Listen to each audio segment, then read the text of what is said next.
मैं इस समय उम्रा पर हूँ और हरम शरीफ उम्रा में देखो दुआ कर रहा है बंदा में और उम्रा कर रहा उम्रा हूँ। किसके लिए इंसान जाता है। भारतीय जनता और पार्टी ये भाई को क्या कर रहे हैं 2024 में माननीय प्रधानमंत्री श्री नरेंद्र मोदी जी के नेतृत्व में प्रचंड जीत हो, विजय हो, उसकी दुआ के लिए उम्रा करने आया हूँ और माननीय प्रधानमंत्री श्री नरेंद्र मोदी जी की लंबी आयु और उनके सेहत की दुआ के लिए आया हूँ।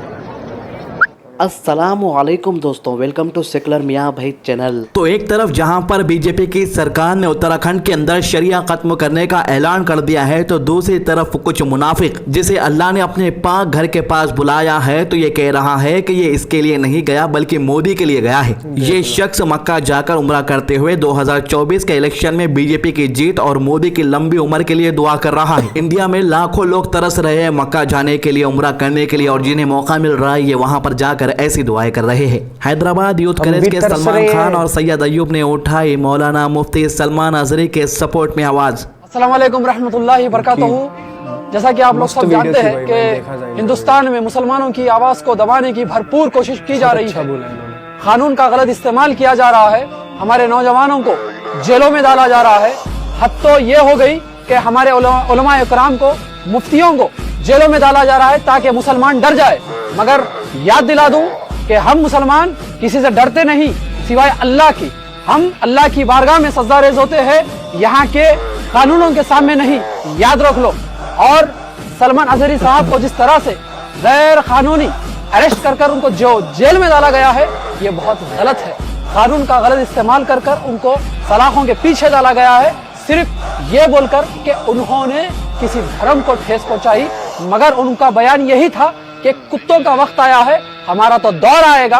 तो बिल्कुल हम भी यही बोल रहे हैं कि बिल्कुल हमारा दौर आएगा इंशाअल्लाह। और ये लोग कहाँ थे जब हमारे नबी करीम मोहम्मद सल्लल्लाहु अलैहि वसल्लम की शान में जब ये कुत्ते भौंकते थे, तो ये कहाँ थे जब इन्होंने हमारे धर्म को ठेस पहुंचाई, तो ये कुत्ते कहाँ थे।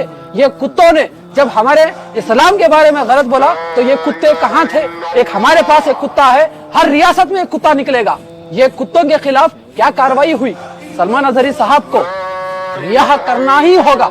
अगर रिहा नहीं करते तो हर रियासत में से मेरा भी नाम सलमान है, सच्चा मुसलमान हूँ।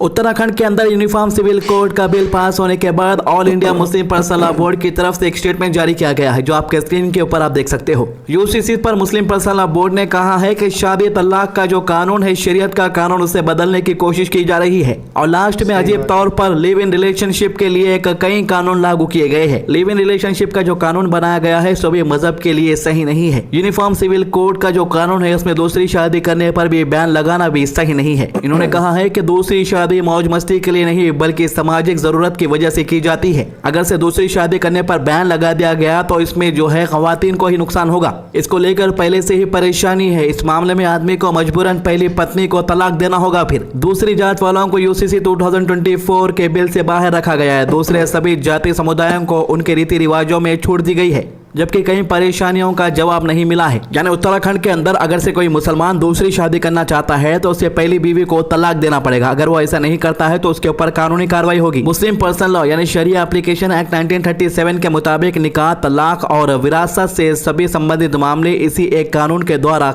लागू किए गए हैं। वहीं all India Muslim personal law board के प्रवक्ता ने आखिर में कहा है कि उत्तराखंड के प्रस्तावित कानून से दूसरे जातियों को छूट दी गई है, फिर इसे सामान्य नागरिक सहित यानी कि यूसीसी कैसे ऐलान किया जा सकता है, जबकि दूसरे स्टेट में आदिवासियों की आबादी अच्छी खासी है और मेजॉरिटी वर्ग को भी कई छूटें दी गई है, जिसमें साफ होता है कि कानून का असली निशाना सिर्फ मुसलमानों पर है। यानी उत्तराखंड के अंदर मुसलमानों को शरिया कानून और इस्लाम से दूर करके मुसलमानों को बर्बादी की कगार पर लाने की एक बड़ी प्लानिंग की गई है और इसी का ये लोग जश्न मना रहे हैं 2-3 दिन से। असदुद्दीन ओवैसी ने सैयद मजहर अली के फैमिली वालों से बात की, जो लंगर हाउस के है मेहदीपट्टनम के, जिन पर यूएसए के चिकागो के अंदर कुछ लोगों ने हमला कर दिया था। AIMIM ने बात करते हुए भरोसा दिलाया कि हर मदद करने के लिए तैयार है। जी सर, अभी बात किया था, मैं आपके शायद मामू हैं, मुझसे बात किया था। जी हाँ, कैसे है आपके हस्बैंड की तबीयत, मज़ाहिर तबीयत? जी सर, मेरी बात हुई सर, बहुत ज्यादा फिजिकल डैमेज है सर, अभी ठीक नहीं है सर। बात तो हुई मगर वहाँ पे मेडिकेशन भी कुछ भी नहीं दिए, बस घर में ही पड़े हुए सर। जी और शिकागो में कैम्पबेल के पास सर, कैम्पबेल डिवॉन के करीब। यूएसए में। अच्छा, कोई देखने वाला नहीं है उनको? नहीं सर, रूममेट ही है बस। वो लोग का भी सर ये कॉलेज रहता सर, तो बस अकेले ही है सर। अच्छा जी हाँ। उनका नंबर कुछ है, कांटेक्ट नंबर कुछ है? नहीं सर, इनका फोन रॉब कर लिया ना, तो इनके वही रूममेट जब भी अवेलेबल है तभी बात हो पा रही सर। अच्छा, तो उनका नंबर और जो भी मेरे दोस्त का नंबर है जी और आपके उनका एड्रेस आप मेरे को जी ये मेरा नंबर लिख लो, व्हाट्सएप करो, मैं किसी को भिजाता हूँ शिकागो में उनसे मिलने। जी जी सर, अच्छी बात है। मेरा नाम रुपया फातिमा है। मेरे husband Syed Mazahir Ali 6 months back United states गए थे सर मास्टर्स करने के लिए। 4 फरवरी को वो अपने घर लौट रहे थे, तो अराउंड 1 PM के बाद रात के 1 बजे 3 लोगों ने इनके ऊपर आके एक जानलेवा हमला किया है। गन से भी हिट करने की कोशिश की है सर। मेरे को 4 बजे के करीब मेरे एक फ्रेंड का कॉल आया कि मेरे हस्बैंड पर अटैक किया गया है, और 6 बजे के करीब मेरे पास एक व्हाट्सएप वीडियो आया जिसमें ये बहुत बुरी तरीके से इंजर्ड थे और बहुत ज्यादा उनको खून बह रहा था। उसके बाद से मेरी इनसे ज्यादा बात नहीं हुई है। बहुत ज्यादा मेंटली और फिजिकली डिस्टर्ब है इन्हों, फिजिकली बहुत ज्यादा डैमेज्ड है सर। तो मैं रिक्वेस्ट कर रही हूँ हमारी गवर्नमेंट से और मिनिस्ट्री ऑफ एक्सटर्नल अफेयर्स से कि जल्द से जल्द कुछ उनके लिए लीगल एक्शन लिया जाए और मेडिकल हेल्प और मेंटली भी हेल्प, मतलब एक कुछ काउंसलर या कुछ डॉक्टर से उनकी हेल्प ली जाए। और मैं ये भी रिक्वेस्ट करूँ कि एक इमरजेंसी वीजा लगवाए मेरा और मेरे 3 छोटे बच्चे हैं उनका, सो दैट कि मैं उनके पास जाऊँ। और क्योंकि वो बिल्कुल भी स्टेबल नहीं है, तो मैं मतलब मेरा जरूरी है उनके पास जाना सर। तो वहाँ कोई आपके रिलेटिव ऐसा है जो उनको असिस्ट कर सके? नहीं, मेरे कोई रिलेटिव नहीं है, बस वो 1-2 रूममेट्स है सर, उन्हीं के साथ है। और वो लोग का भी कॉलेज है, तो उनकी कोई टेक केयर करने के लिए भी नहीं है सर। अभी आप कुछ और गवर्नमेंट से क्या चाह रही हैं? कि यही कि मेरा एक इमरजेंसी वीजा लगवाए, सो दैट मैं उनके पास जाऊँ। ग्रेटर नोएडा के बिलासपुर के अंदर बनिया के बेटे का कत्ल हो गया। किसने कत्ल किया ये अभी तक किसी को नहीं मालूम, लेकिन ये लोग पुलिस स्टेशन को आकर ये कह रहे हैं कि मुसलमान बस्ती में खुशी मना रहे। हालांकि मुसलमान इनके बेटे की मौत की खुशी नहीं मना रहे, दूसरी खुशी कुछ मना रहे थे, शादी वगैरह कुछ हो रहा था वहाँ पर। तो इनका कहना है कि अगर से इनका बेटा मरता है तो पूरे मोहल्ले में खामोशी छाई रहे। मोदी को वोट क्यों देना है? बनिए है या देना मोदी को वोट? मोदी को वोट क्यों दे रहे? अब फिर चुनाव आएंगे, हम मोदी को वोट देंगे। क्यों दे? हम इसलिए दे एक बालक हमारा, एक बालक हमारा। क्यों बनिए के बालक है, क्यों पिस रहे हैं? क्या ये कोई क्यों ना? क्या मानसिकता है ये भाई लोगों की? माइंडसेट पूरा खराब हो गया भाई लोगों का, सच में एकदम बेवकूफों जैसी बातें करते हैं भाई लोग, सच में। मेरा पति सुबह जाता, रात को आता, इतना टैक्स भरता है कि पूछो मत। साले मुसलमान पल रहा है मेरे पति की कमाई पे, मेरे पति की कमाई पे पल रहा है मुसलमान। इतना टैक्स भरता है मेरा पति।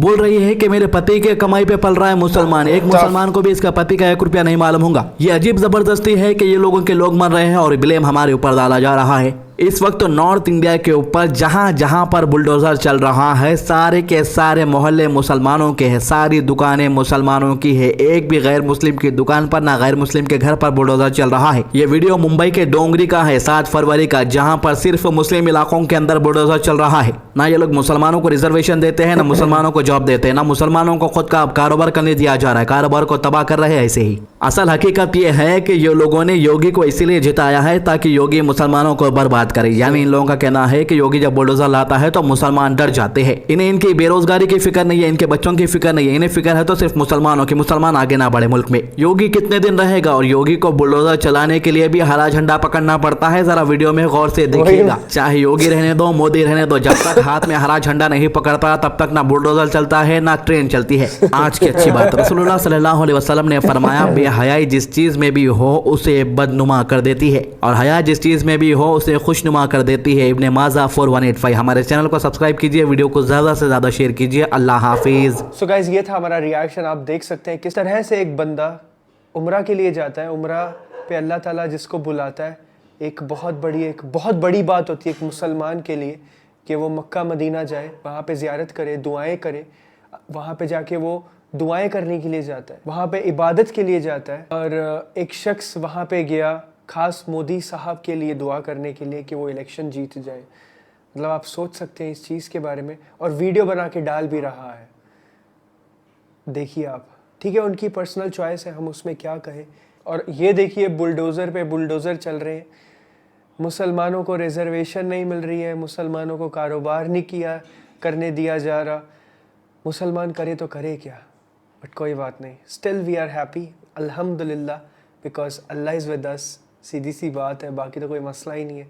ये तो ज़िंदगी फ़ानी है, दुनिया फ़ानी है, लेकिन एक दिन सब ने उधर ही जाना है। कोई सब कुछ साथ में लेके नहीं जाने वाला, सब ने उधर ही जाना है। तो देख लेंगे इंशाअल्लाह वहीं पे अल्लाह के पास। जज़ाकल्लाह खैर, फ़ी अमान अल्लाह।